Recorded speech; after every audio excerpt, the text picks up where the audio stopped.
NFL Week 9 is in the books, and we got to go through every single game and break down the fantasy football implications. We have a lot of names that are going to be rising, a lot that are going to be falling.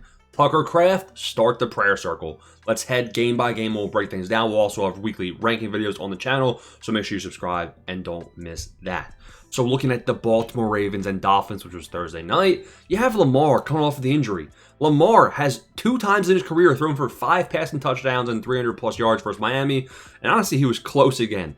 Pretty good completion percentage, 4 passing touchdowns. Lamar is going to be back in the S tier of my quarterback rankings. Now you have the Baltimore Ravens rushing attack, where Derrick Henry actually doesn't score the rushing touchdown. Doesn't get a touchdown at all, so if not, it's a disappointing fantasy day, but you actually should be excited by his efficiency being there and his usage being there. Lamar Jackson, he's going to be an S tier, guys, but he still seemed, hindered by his injury to his leg. So I think that did impact his rushing ability. You saw him not be able to tuck the ball and run as much as he would have in the past. So we'll hopefully see that improve over the next coming weeks. Zay Flowers gives you a good floor. Isaiah Likely and Mark Andrews. Mark Andrews had the touchdowns. Isaiah Likely seemed more involved and he had, more receiving yards. Keep Isaiah Likely as a name for waiver wires. Tua Tagovailoa did not play good whatsoever. No passing touchdowns. That's what hurt him. Devon Achane remains a must-start running back. 10 targets. He led the team in targets. Waddle is also a name that I think you must throw into your lineup, especially when the Dolphins' asking price in the trade is over a first-round pick. Outside of those 2 players, I don't think you can trust anybody. Malik Washington, you can't trust him. And the tight end situation, you can't trust him. Ollie Gordon, can't trust him either, and he got banged up in this game. That's something to monitor because he is kind of a premium handcuff back, it seems like, if Devon Achane missed time. Let's go with the Chiefs and Bills next. Pat Mahomes had his worst game of the season. 15 of 34. This Bills defense gave him fits. Decent passing yard totals, no touchdowns. That's what hurt. Kareem Hunt, again, you have no Isaiah Pacheco in this game. Brashard Smith, his stock falls. Kareem Hunt is the clear RB2. That's a big takeaway. Rashee Rice, there was not really anybody that had a great game here from a receiving standpoint. Kelsey, once again, has shown that he's going to give you a good floor all season long when he is healthy.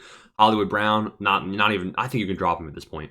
Rashee Rice, good floor, not a great performance. And Tyquan Thornton, how the mighty have fallen once the whole receiving core got healthy. James Cook also disappointed in terms of his points this game, this week. He was efficient. He had a lot of opportunities. He just didn't get in the end zone. You have Josh Allen, who looked real good, man. He had the passing touchdown. He had 2 rushing touchdowns. Josh Allen will remain in S tier. And I think Shakir is now also going to be somebody that I would say he's probably a low-end flex play. Khalil Shakir back-to-back weeks with decent volume. And really, whoever's going to get the volume in this Bills offense is going to be the one you should start. And now that it seems like it's Khalil Shakir over Keon Coleman, that was kind of a different story earlier in the season. I think Shakir is a name to watch out for over the next up-and-coming weeks. We have the Saints and the Los Angeles Rams. All shucks, Tyler Shuck did not play very well. 1 touchdown, 1 interception. It was his first game, guys. Now, keep in mind, Taysom Hill did have some involvement here. No involvement as a receiver, but he was getting involved on the ground game and, on the passing game. So maybe Taysom Hill, as the season goes on, when they realize that, Tyler Shuck is not great, Taysom Hill could be another tight end play you can consider. Alvin Kamara came in injured, and he had his worst game of the season. And it is a scary start next week for Kamara. I would honestly wait and see if he can come back to life. Rashid Shaheed, this guy's just been printing 9 or 10 point fantasy football games. The target usage is encouraging. With the new quarterback, though, you see Olave plummet, and that's not a good sign for Olave over the next up and coming weeks. Stafford is so good. This Rams offense is electric. If you have anybody here, you're a happy camper. Kyron Williams played great. Blake Corum in the cleanup duty role had some usage. Don't even look into it. Puka Nacua is the most fragile person known to mankind, but it seems like he suffered a bit of a rib injury, but he should be fine, avoided something major. Now, looking at Puka, again, over 20 points once again, and he didn't even play the entire game. Devontae Adams, I said this from the beginning of the year, before the year even started, Devontae Adams will be a massive red zone threat in this offense with Stafford. Sure enough, 2 touchdowns. That's really all we got to talk about here in this game. The Jaguars and Raiders, look at the fourth quarter, man. Look at the OT. 24 for the Jags in the last quarter, and 20 for the Raiders in the fourth quarter. Kind of crazy.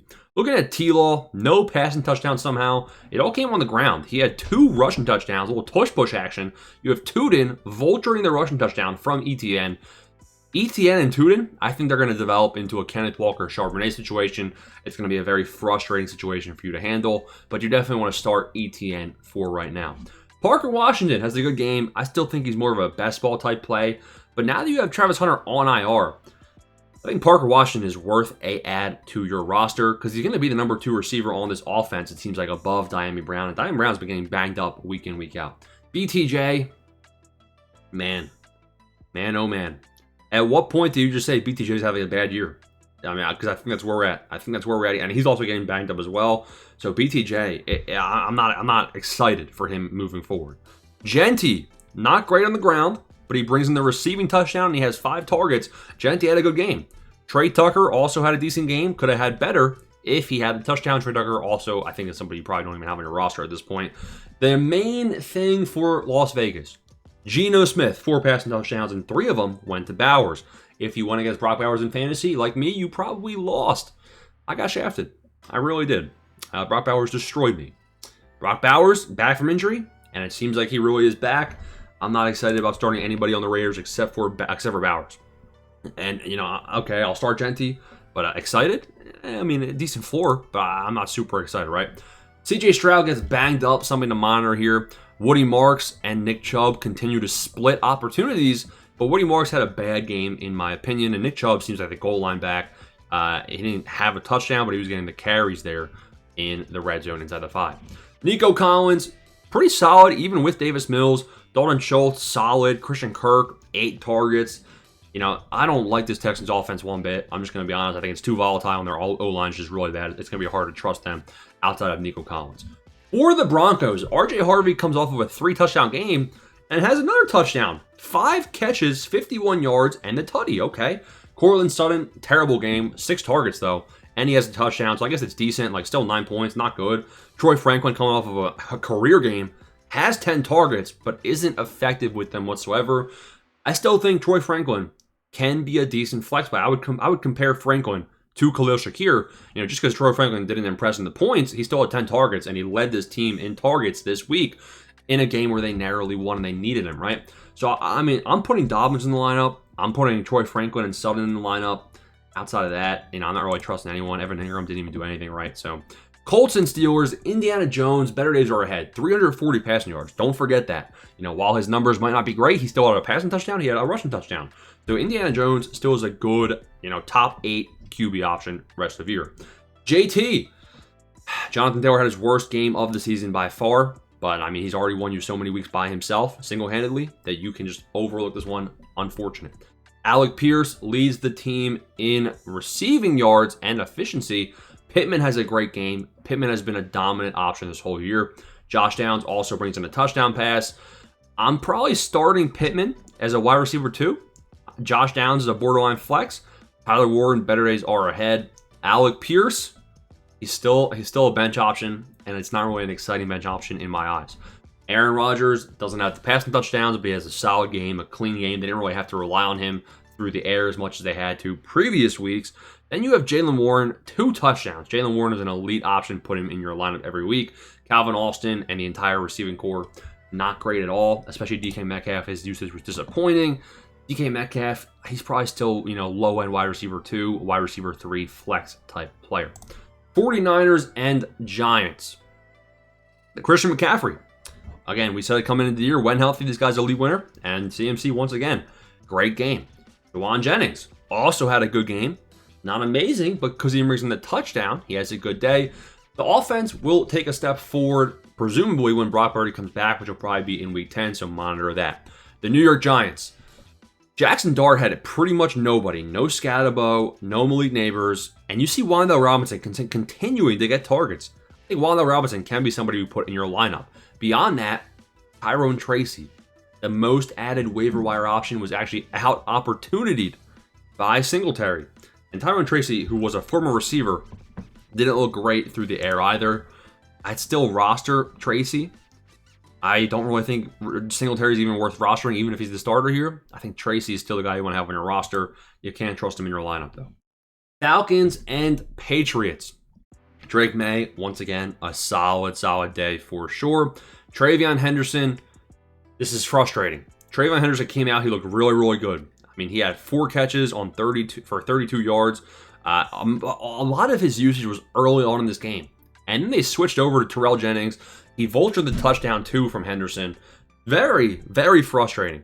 In terms of the receiving options here, I don't think you can really trust anybody week in, week out here for New England, except for the running backs, which will probably be Ramondre Stevenson as soon as he's back from the toe injury. So, these guys are just too volatile to trust. Atlanta, you have Bijan with a good game.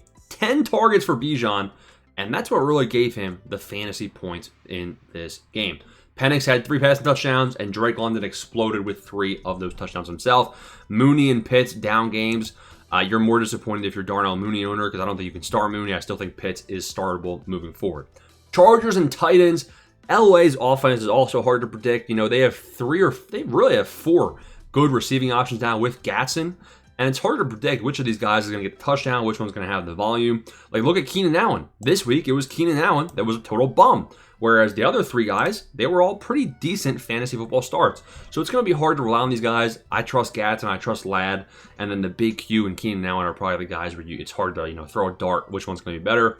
Kamani Vidal, very disappointing game, and it seems like Patterson took a lot of the opportunities too. What's going on with that? Can you trust Vidal moving forward?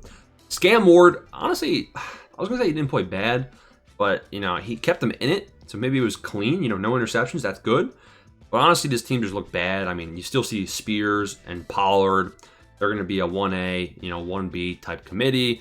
And then receiving-wise, Io Monner, again, he played better than DK, which you like to see if you have Io Monner, especially in Dynasty. But the Titans are just a dumpster fire. The Panthers beat the Packers, and the Packers have to find their identity once again. Romeo Doubs, 7 for 91. The big thing here is the Tucker Kraft ACL injury. And Luke Musgrave is the guy that I would roster here. Savion Williams might also be a sneaky sleeper as well, but I would probably roster Luke Musgrave for tight end help. Josh Jacobs is a good back, and Emmanuel Wilson, he's a handcuff, borderline waiver option. Jordan Love, better days ahead. Rico Dowdle gets the start, and once again impresses. 2 tutties, 130 yards. Rico Dowdle will be the starter here moving forward, and he honestly is the reason they won this game. Tim McMillan led the team in receiving, good for Dynasty. In redraft, T-Mac is probably DK Metcalf, a little bit better, probably wide receiver 2 type option.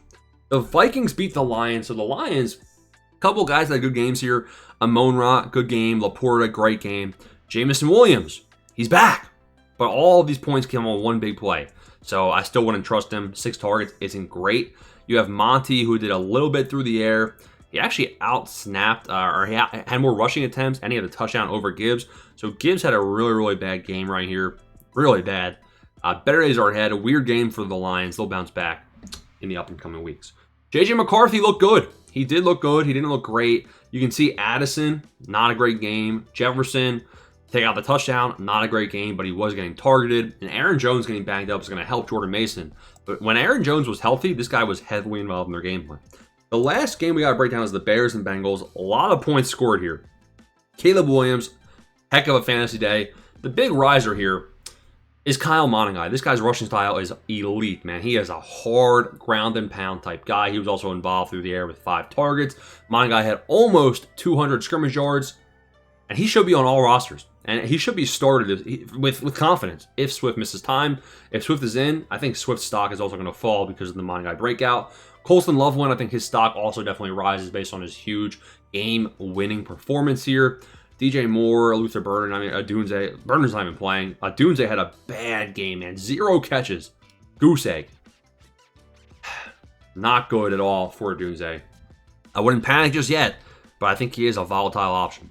Should you trust Joe Flacco as a starter? I'm going to have to put him somewhere, probably top 15 in my QB rankings. Now that he has these great receivers, he is putting them to work, man. T. Higgins, breakout game. Jamar Chase, good game. Chase Brown involved through the air with 14 targets for Chase Brown, guys. So that's amazing. But, you can't expect this game script every single time. Still, I think that Joe Flacco is giving the Bengals players good fantasy outlooks moving forward. That is takeaways from week number 9 in a nutshell. Catch you boys with the rankings earlier in the week.